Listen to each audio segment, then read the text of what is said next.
Mahavakya, spiritual lullaby for Samadhi. And Suprabhatam, wake up call, wake up song for Paramashiva.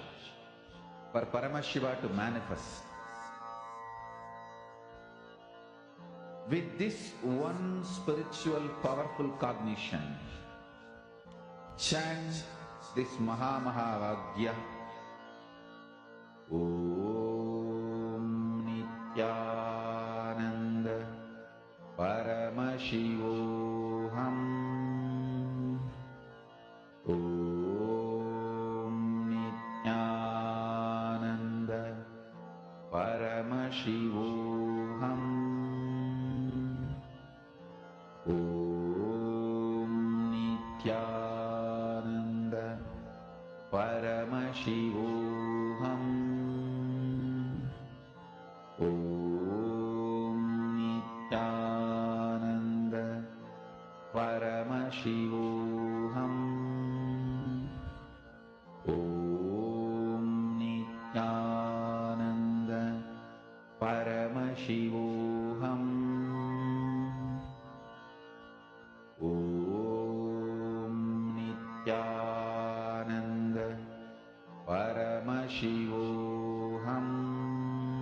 Om Nityananda Paramashivoham. Om Nityananda Paramashivoham. Om Nityananda Paramashivoham. Om Nityananda Paramashivoham. Om Nityananda Paramashivoham. Om Nityananda. Please open your eyes now. All of you can now open your eyes. I request all the participants that are here with us, kindly remove your eye bands. And whatever colors or images or words, whatever came to you in your third eye, start posting that here in the chat. Just describe it and start posting it. And when you do the details, describe all the details of whatever you're seeing.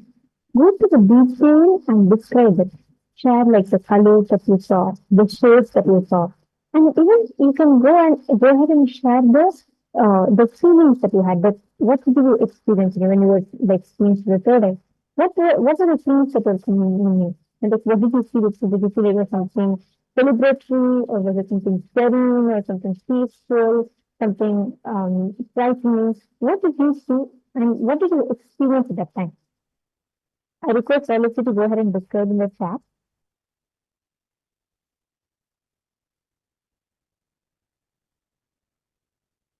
See, this is very powerful method. When you manifest powers, right? The process in which the seeing happens. It's a very powerful method for you to connect, for you to experience this. So I will request all the participants to go ahead and post in the chat. Now let us see what is the exact image that was shown to us. All right. Can I request all the participants to quickly post if any of you are yet to post? All right. 3, 2, 1. Here is the image. This was the exact visual that was shown to all of us during the power manifestation. And this is actually a painting of the Rathotsavam. And here you can see the celebration happening. A lot of colors are there. So you can verify now based on all the colors you got and what are the words that you were able to see through your third eye.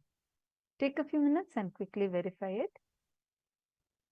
Now, shall we all move to the next round? All right. Please take a moment, tie your eyes with an eye band. All the participants of Paramashivoham Level 3 program. See, as you're manifesting, feel free to keep posting that here in the chat. What exactly you're able to manifest and whether you're able to see. Do you hate recording or have to get it as words, colors, everything you can post here.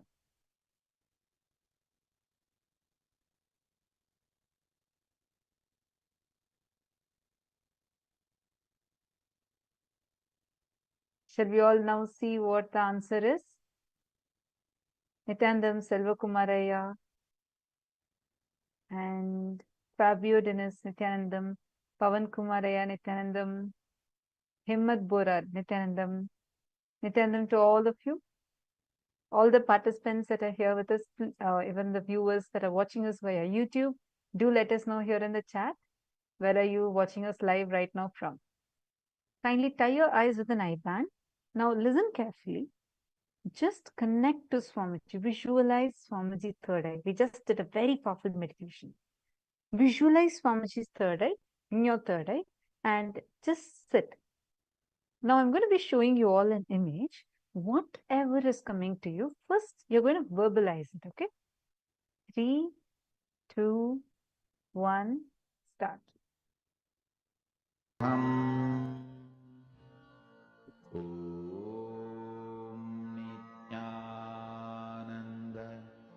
Paramashivoham.